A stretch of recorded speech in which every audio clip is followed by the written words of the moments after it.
Lee Zeldin is doing an amazing job, the environmental commissioner. I said, Lee, you got to approve this stuff fast. And there's President Trump praising EPA Administrator Lee Zeldin in my Sunday Morning Futures exclusive with the president. Zeldin among the leaders on the president's energy agenda, which just got a little easier after the big, beautiful bill cleared the Senate yesterday. Zeldin posted on X, President Trump's one big, beautiful bill will fuel America's economic surge, unleash energy dominance, and stop the Green New scam. Joining me now is the man himself, EPA Administrator Lee Zeldin. Lee, great to see you. Thank you so much for being here.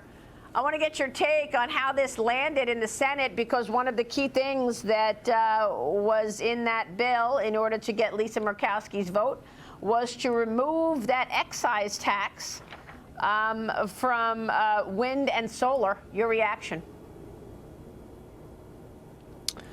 Well, so much of the president's agenda, which he's consistently not only campaigned on, but also been working to follow through on, has been a push for more baseload power, make it easier for investments, easier for permitting, more leases, and to go after the electric vehicle mandate, to go after the electric vehicle credit. And President Trump has been pretty consistent with his criticism on wind. You have a number of members of the Senate who have been advocating for getting these promises over the finish line with this now Senate-passed bill.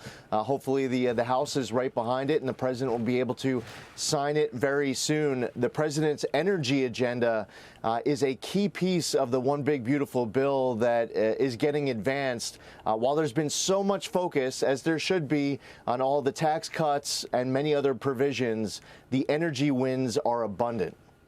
Yeah, so let's talk about those energy wins for a moment, because one thing that the president said to me on Sunday was that, look, when you look at places like China, you get one approval in an hour or a day. Xi Jinping says yes, and then it's done, whereas we go back and forth. I mean, that's democracy.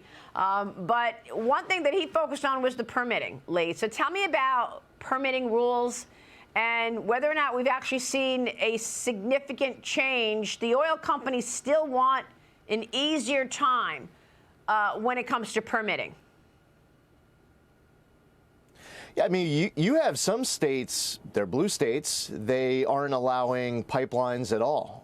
You know, you and I have often sat at your table there in New York City in a state where they've banned the safe extraction of natural gas. They won't allow gas hookups on new construction. They want to get rid of gas-powered vehicles. They set climate change goals, dates, years that will not be met. And in the attempt to try to meet the dates, they'll cause extreme pain for the people who can least afford it. It's this race to the bottom between New York and California in which state will lead the nation in out-migration for that particular year. Energy policy, economic policy has a lot to do with it. On the permitting reform front, EPA was able to pursue efficiencies as soon as President Trump was inaugurated. We could just get out of the way. I mean, there were all sorts of examples that we saw where we were slowing things down on purpose. We want to get permits approved. We want to be able to say, yes, we want more investment in this country.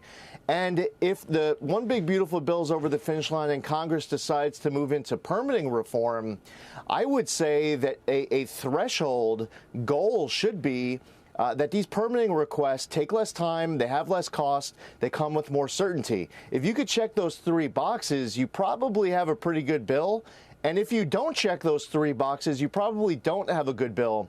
But for durability, because listen, I'm here running the Trump EPA, and I will advance President Trump's agenda to be able to help get this investment and get these permits approved. But if the pendulum was to swing, the most durable action would be a change in statute, which Congress can do. Yeah, it's a great point, Lee. The president is also talking about all hands on deck when it comes to energy, because we need it. We need it for AI. He's hoping to boost nuclear power as well. He signed a number of executive orders, putting America first in the energy race. And I spoke with him about it on Sunday as well. Watch. If AI is so good, which I hear it is, and there's a lot of money being bet by very smart people, I'll tell you, we are dominating AI. That's the other thing. And they all said, well, we'd have a problem because of electricity. We don't make enough electricity. We would have to double our electric power. Can you believe that? And you know what I did? I had an idea. I said, when you build your plant, you're spending billions. You're going to become a utility, an electric utility. You're going to also build a utility. You're not going to take it from an old grid that's been here for 100 years. You're going to take it right from a new facility. And they actually looked at me, they said, "You do that?" Of course I would. It's a national emergency. I'm going to approve everything, and you'll have your approval in 2 weeks. Lee, what about that? I mean, don't you love the fact we have this president who wants to unleash American energy dominance? He wants America to be the AI capital of the world. He wants to advance permitting reform. He wants to advance cooperative federalism, and he's consistent in pushing it through. We do need more baseload power. I was just in Alaska with Secretaries Burgum and Wright, where there's an opportunity to be able to double, triple the amount of oil that is going through the Trans-Alaska pipeline to build a several 100-mile new gas pipeline. There's a push to get natural gas into New England.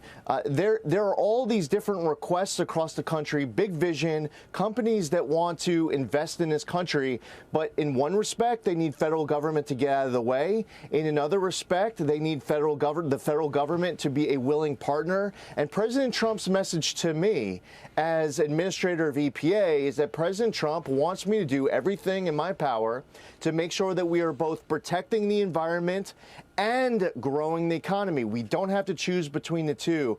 Getting to yes is an important part of our job, and Americans win as a result. All right, great point there. Lee, what do you want to say to the critics? You've got more than 270 employees at your agency sending you a letter, writing you a letter on Monday, claiming that they oppose the administration. Here's what they write. EPA employees join in solidarity with employees across the federal government in opposing this administration's policies, including those that undermine the EPA's mission of protecting human health and the environment.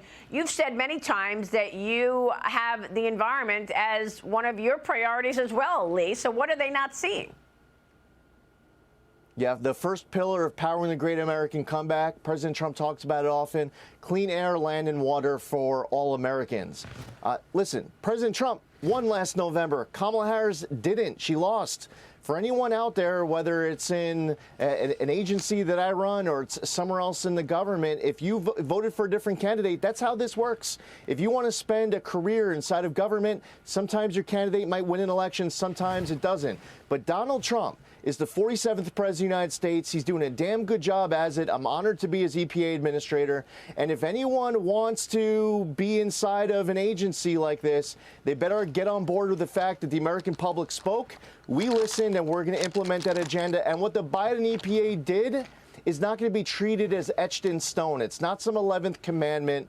These rules that were put in place are very damaging. We will not suffocate industries out of existence. We're going to move this country forward. And if there's some employees here who want to get left behind, that's fine. They're not going to be allowed to stay here undercutting this agenda. Zero tolerance for waste and abuse of tax dollars. Zero tolerance for any agency employees trying to undercut President Trump. Lee, I guess what I was saying was you can do both. You can do all that you're doing and ensure that you are moving the country forward, but nobody said you don't have the environment as your priority. Yeah, the best announcement that I'm most proud of on the 100th day of President Trump's term in office, the Trump EPA released a top 100 list of environmental actions that were taken since President Trump was sworn into office. And that's everything from removing hazardous material in Los Angeles after the wildfires to increasing water quality standards in southeast Pennsylvania to removing contaminated soil in key parts of this map across the country as well. We are doing this job even if the congressional Democrats and many left-wing media don't want to talk about it. We are going to continue to protect the environment, but we are not going to choose to suffocate the economy. That is not what the American public voted for. That is not what President Trump is telling me is my job here in implementing the Trump mandate. Yeah, great points all around. Great to talk with you this morning, Lee. Thank you very much.